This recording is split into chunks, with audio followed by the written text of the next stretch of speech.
Welcome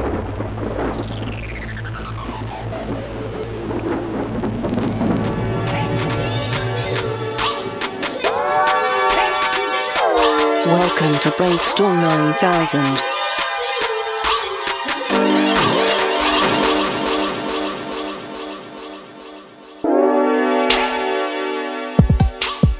Hello, Internet, and welcome to the exciting world of BrainStorm 9000.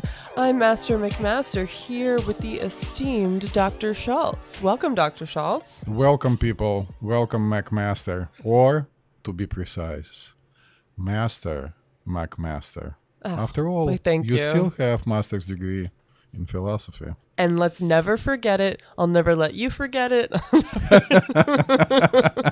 Because what were those 2 years for? I mean... Only 2 years it took you. Well, there was a lot more school involved before that, but...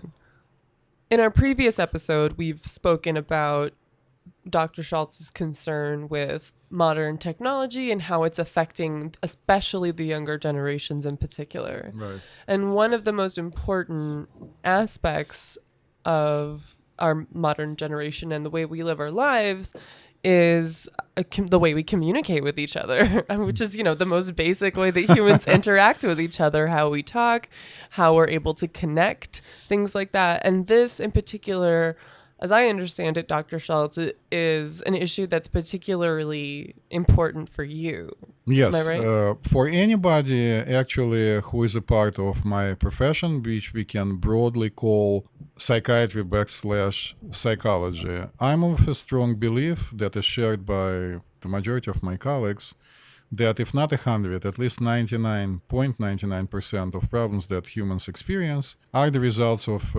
miscommunication. That sounds accurate to me. And what I'm amazed with is this discord between an amazing number of choices that humans can use today, or should I say earthlings can use today, to communicate with each other, and kind of almost a lack of, or at least a decrease of communication skills, the way it's perceived by me and a lot of people I talk to when it comes to so-called millennials.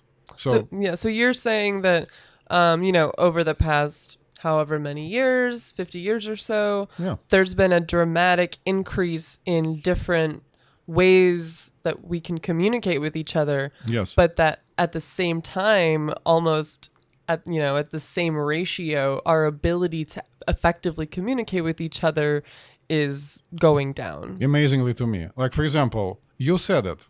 You don't like to talk on the phone. I don't love it. It makes me uncomfortable. I like being at a distance. Right. So my experience has been that, especially in my office, where I see people who come for help, anytime we attempt to communicate with a group of people, which is over 80% of people I see, who are in their 30s, we are having difficulties reaching them. So the way it works, that people who work at the front desk, who are the millennials themselves, would place a phone call to remind about the appointment, would never get the phone call picked up ever. No. Leave a message. Then the scheduling system that we have, automatically sends a text to each person who is scheduled on that particular day 48 hours before. No reaction. We also send emails. And it's not infrequent that even these three means of communication do absolutely nothing. I don't know, should I be walking around the street and yelling into everyone's window, but the windows are closed and people are not there? Maybe you should do some Twitter shout outs. I don't know. So to figure out what's going on with communication, or let's say a lack of communication in many cases, while the means of communications are more available right now, we invited two people to our studio who are of age and of the educational level and represent people I'm talking about. The younger generation. I believe what Dr. Schultz is so gingerly trying to tiptoe around is the use of the ever-loathed term millennial. The M word.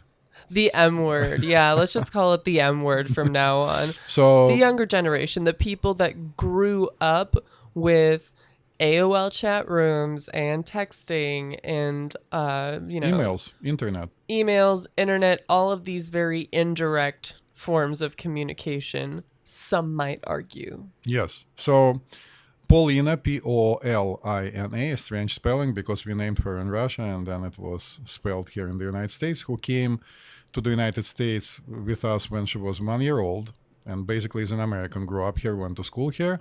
Now is about 30 years old, very educated, holds a very important position working with people in the capacity of talent acquirement and training. Basically a people's person who likes to communicate. And Kyle, who is a bit younger, in his mid-20s, a Yale graduate, so he is an Ivy, as they call themselves. So fancy. Who majored at Yale in neurophysiology and is a very intelligent person. To talk about these issues of the M word and issues about communication. Okay, so now we're going to go ahead and give you guys a listen to this very interesting interview that Dr. Schultz conducted with Paulina and with Kyle about millennial communication and how that's affecting all of us. And afterwards, we'll be back to survey the damages. Please keep your brains open. BrainStorm 9000. I actually invited my daughter Paulina, who is a millennial. Do you agree? Unfortunately, yes, I do. Who has very strong feelings about millennials. I just want to tell you that Kyle readily identifies as a millennial, or you are probably even a generation. I'm pretty sure I'm well within the millennial, but it might be Gen Z overlap a little bit. Right. Yeah, Gen Z. My girlfriend's definitely Gen Z though. Love it. Okay. Yes. So you like the Z and you don't like the No, M? it's not that I don't like us The- generations. I think that I have an interesting story because I was raised very old school, and I think I was raised as a millennial living in that technology explosion, right? So from zero communication to 1,000% communication now. Meaning you and I were not communicating?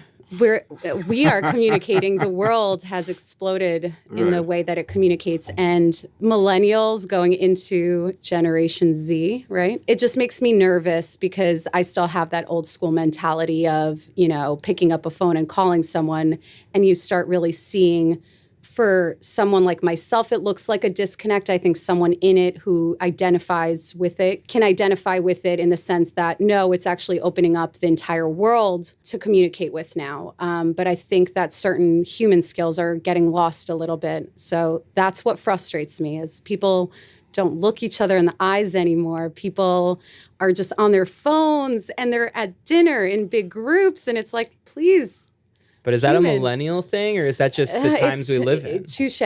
Maybe it's just the times we live in. I think millennial onwards, being a millennial, we're kind of known for being part of this world of technology and social media. I think the generations before us just never got into it, probably won't be into it as much. So I think it's more a frustration with maybe society, not so much my generation. But there is a negative connotation when someone says, "Oh, you're such a millennial." It's never like, "Whoa, you're such a millennial," So I think there is also this frustration of, no, I don't want to be associated with that because I don't associate myself with the, "Oh, you're such a millennial." I don't know. A funny story. So we were driving here in the same car and talking about me using a particular type of GPS.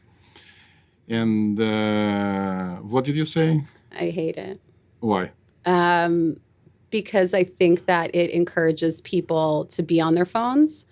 Because that the way that this app works is drivers notify and they hit certain things. I've had this argument with very passionate people pro this app where they say it's very user friendly. It's just a quick little tap. You're not texting, you're not doing anything.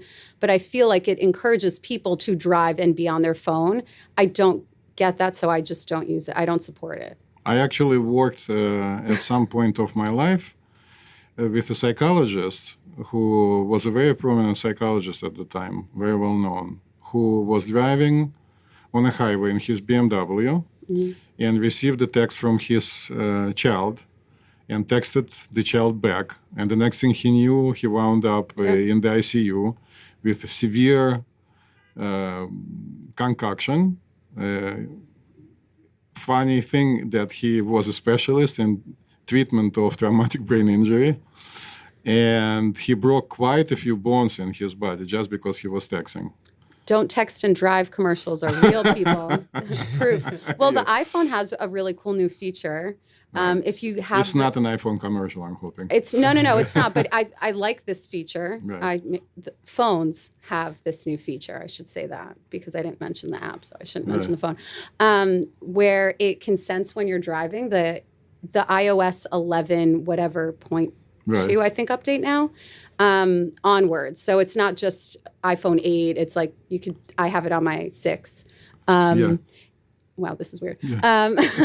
So it can sense when you're driving, and it will shut off any notifications. If it's an emergency, what will happen is if someone dials through twice, then it'll ring. So I think that's cool. What I'm hearing from you is that you think that people are losing human contact pretty much. While gaining access to the world. Kyle, I'm curious to hear how you identify, because I feel like you have a more positive outlook, and I would love positivity in my life, I guess, towards being a millennial. Yeah, I mean, I think it just, I've seen firsthand, all the opportunities and, chances to learn more about yourself, learn more about the world around you, learn more about different cultures that are available to, my generation that just weren't there. Very true. I studied abroad, and it's a pretty common thing, I'd say, for American university students to do either a summer or a semester abroad. And my parents hadn't left the country, for their first 30 years of their lives. True. That's very true. I think to play off that, what scares me a little is, yes, I think that's so awesome. I think that I can talk to someone now across the world, never have met them, and get to gain insight to an experience that I might never firsthand physically have, which I think is awesome. But I fear, and this is what I picture and what scares me, is the day that my, knock on wood, kids will be in school and textbooks are irrelevant now because you have a phone and everyone pretty much has a smartphone, and you just look something. You don't have to learn and digest things anymore. And I read this really interesting article about kind of how that can grow and affect society. Like right now we use emojis. There was an individual, again, I read really random articles, who actually decided to translate the Bible into emojis. Yep. So our generation gets known for awesome things like that, because that's a really good use of time. And and they're saying that if we go at the rate of communicating through emojis the way that we do, we might go back to like Egyptian hieroglyphic type of communication, because they were all images, which is kind of neat, but it's also like we're going backwards a little. So saying this stuff already shows, so whoever said this already didn't know much about the Egyptians. I remember going to primary school in Moscow, and they taught us that Egyptians were so primitive that, for example, they couldn't draw a person en face, like frontal drawing was impossible. And so that's why all their portraits are facing from the side, because it's easier for a primitive person to draw. And then it turns out that it was actually the best way to represent the entire human being, using this particular perspective. I think it's called the golden cut. I'm translating from Russian here, but I think that's actually how it's called in English. So the same goes for their way of writing. It's extremely sophisticated, unbelievably sophisticated. Well, and if emojis somebody aren't. ever goes on our website, they'll be able to see a pretty well-known example with the Egyptian eye. Yeah. that it represents actually one of the important structures inside of the brain very clearly. People want to Google it, it's fine by me. You just Google Egyptian eye and brain without any the and a, and everything is going to be fine. But I'm with you. I'm getting your point. Yeah, textbooks, man. I don't think kids are going to even know what going to a library, having to go through that whole Rolodex to find your book that you need to do research, and then go and take that book out and read what is in there, digest it, and write something about it. Now it's at your fingertips, which is awesome in one way because you can get a lot more, I guess, like you can research with your thought process, like very quick, right? But at the same time, how are you containing and digesting and being inspired by that? I think there is some physical elements, right? And like tests are now irrelevant because every kid has their cell phone with them, and you can probably, and your watches that you can text yourself stuff. So it doesn't even look like you're cheating, but sorry, Calculators kids. might as well be a phone. You know what? I have to tell you that I was listening to one of the prominent neuroscientists in Russia who said, imagine that people now use Cliff Notes, you call them, right? Oh, that's we're past that. So I think. imagine that somebody read Cliff Notes on Dostoevsky or Tolstoy or whoever you want to talk about in American literature. So this book is not about, for example, Crime and Punishment. Yeah. It's not about a guy killing an older woman. It's literature. It's about the language, Yeah. about the level of sophistication, about the way the author presents the story.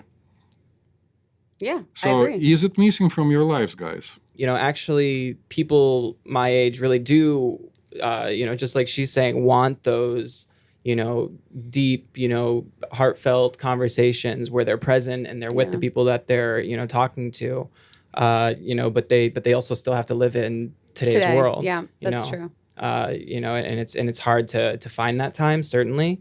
But I don't think that there's just like a collective, group of people of my generation that just don't want to. I think it's just we're sort of caught up in sort of all the craziness that's going on around us. Yes, I agree, because there's a lot more out there that you have access to. So you can feel a little bit more lost faster. I also think I was actually talking to one of my good friends who was on a previous episode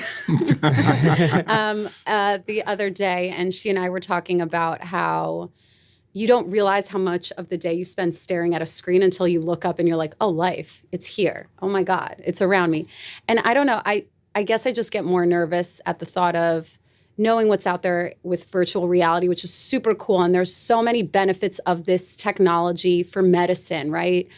For being there without being there for people in need, for just exposure that we are allowed to provide people around the world. But like, are we going to be stuck in a game? And then I start going really insane. Sorry, guys, bear with me. And then I'm like, what if I'm in that right now? And I'm somewhere in this virtual reality game. I'm about to go into another and then my brain goes nuts. And that's when I go, I can't even. That's really millennial of me. But Well, I've got news for you.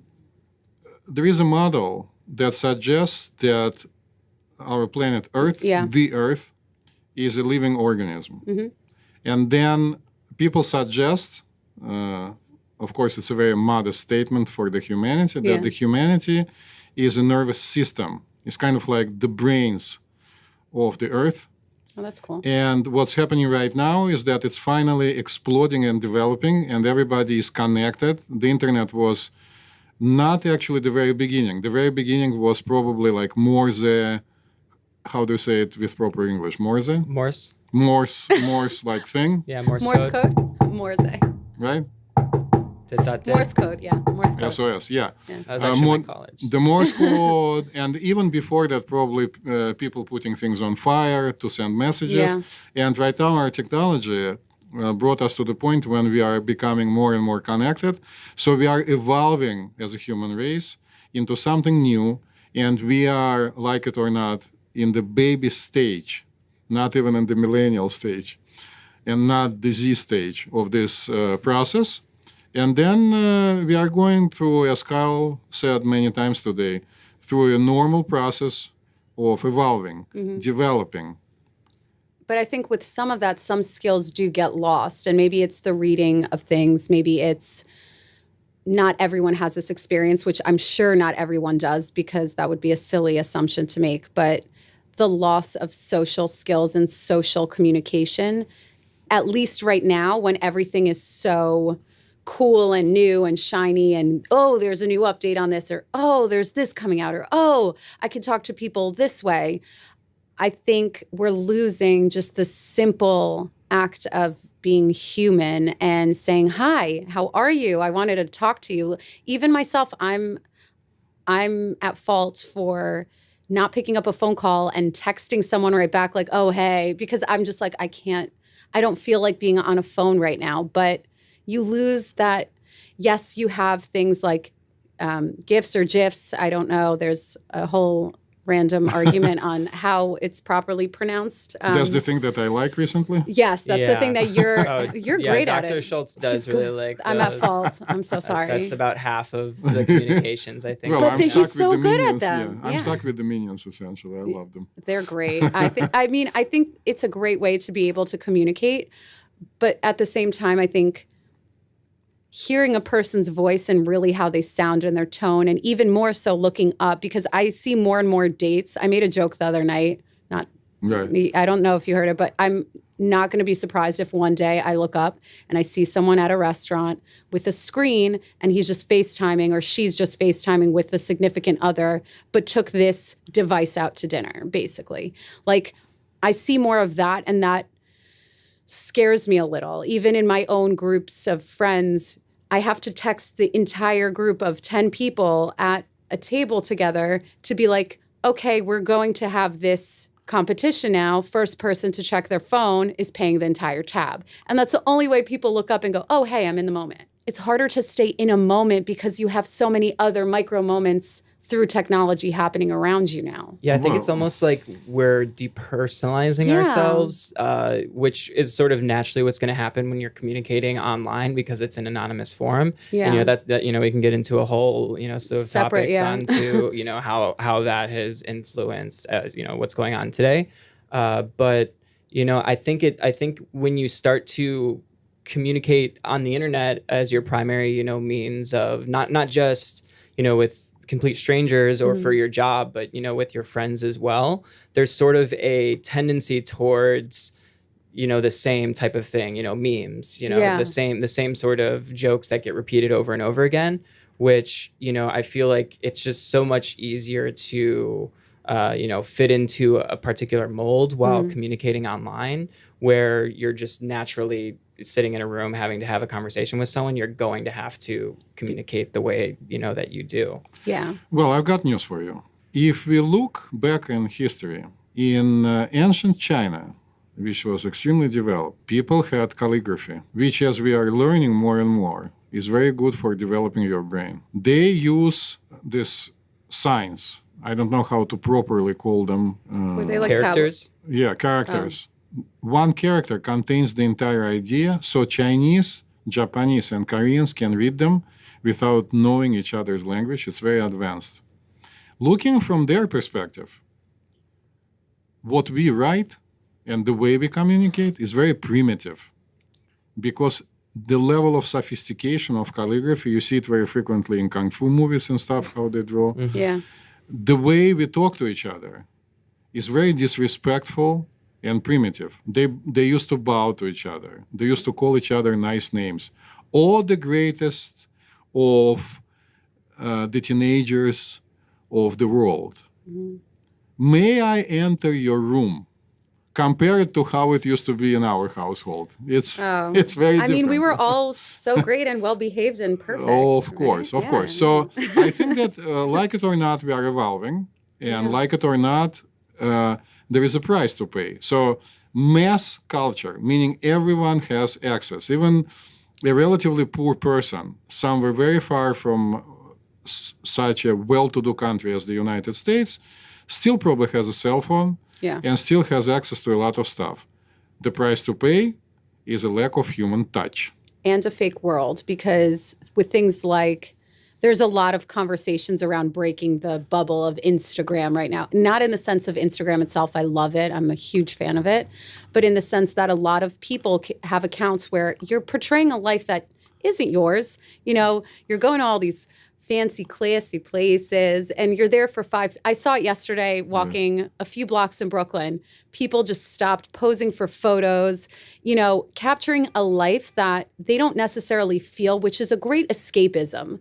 But at the same time, for younger people or for more impressionable people, you're trying to have them live up to something that isn't actually a real, obtainable thing, because it doesn't you don't have it. It doesn't exist. Like, whether it's for girls and all these females that they see online, these bodies are angled and photoshopped, and some of them are real and they're awesome and woohoo, yay, healthy lifestyles. But other times it's just making people feel more self-conscious in their own skin versus like, this is real. Like, this is life. Some of it's not adorable and some of it's not sparkly. Like, let's talk about that. I want to talk about that kind of stuff. Like, let's get real, people. So it looks like the three of us could talk here until tomorrow morning, We but should. No, I'm we need kidding. to start wrapping up. And as a doctor, I like to send a positive message.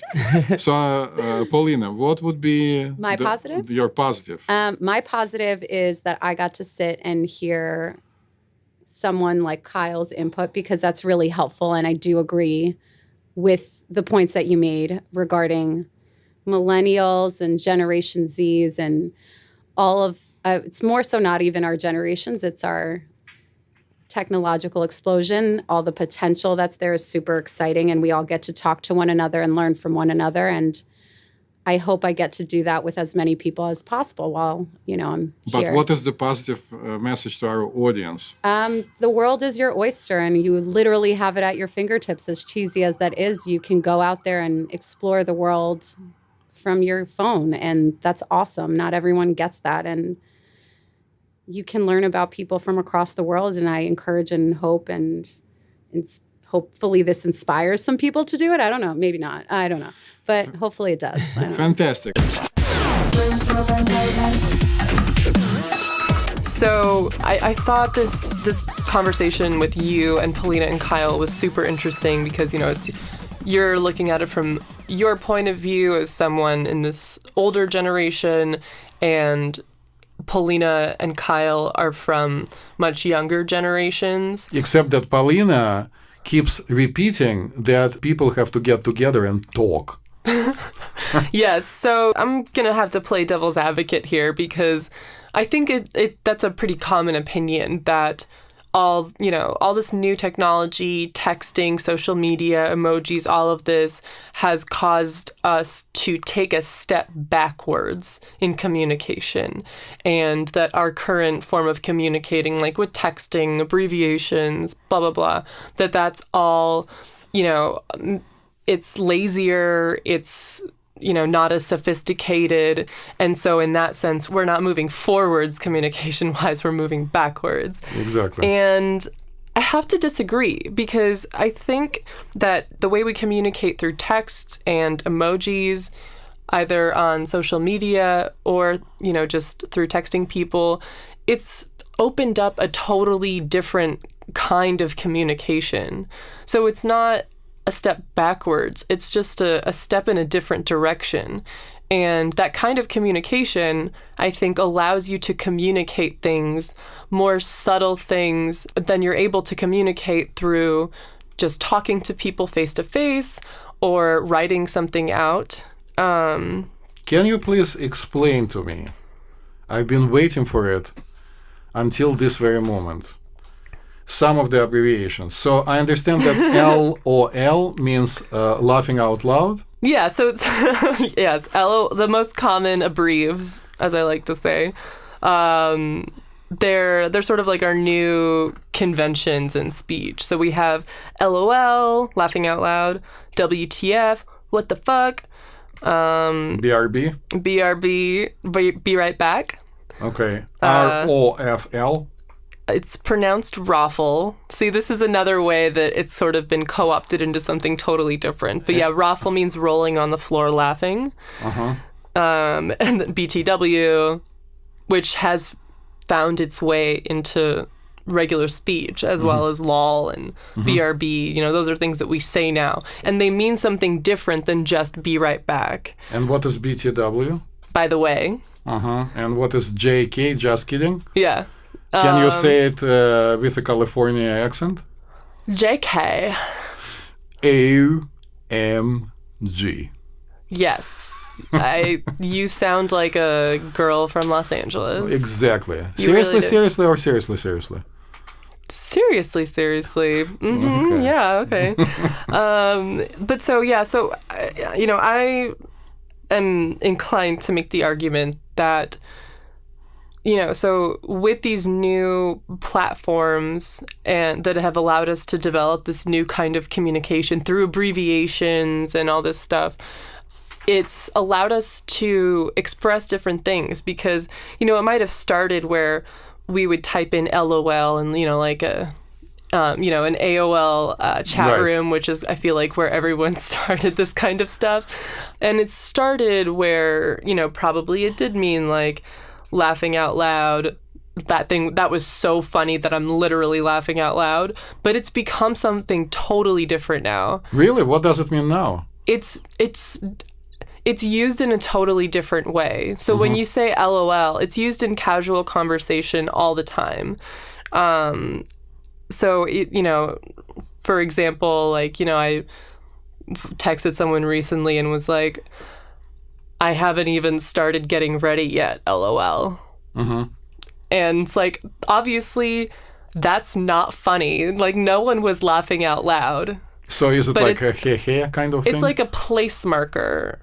And it's used as like a particle to convey, empathy, accommodation, to sort of give your comment a different spin, I guess.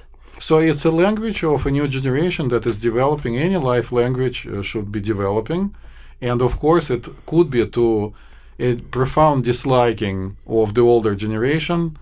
Right, because they think it's lazy and they think it's a step back. But one thing that's the way it is. One thing that I also think, might be a little bit flawed about that argument is that to say that all this text language and all these abbreviations and everything, to say that that's a step back, then that requires that you have an assumption that communication does progress, which means goes to, it becomes better, that it evolves, and that it can become more refined, more sophisticated, better in some way.